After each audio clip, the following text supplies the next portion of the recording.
انس فرماتے ہیں کہ رسول اللہ نے ارشاد فرمایا، جس عورت نے اپنی پاکی کے دنوں میں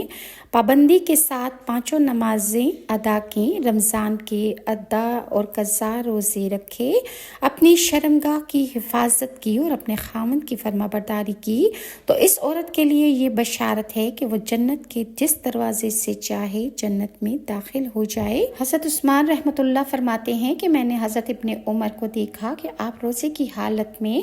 گرمی کی وجہ سے شدت سے بچنے کے لیے کپڑا بھگو کر اپنے اوپر ڈال رہے تھے، اور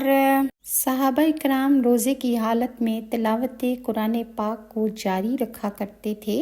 چونکہ تلاوت قرآن کریم دلوں کو نرم اور گرم کرنے والی ہوتی تھی۔ اور نبی کریم صلی اللہ علیہ وآلہ وسلم نے ارشاد فرمایا کہ بہت سے روزے دار ایسے ہیں جن کو بھوک و پیاس کے سوا کچھ ہاتھ نہیں آتا۔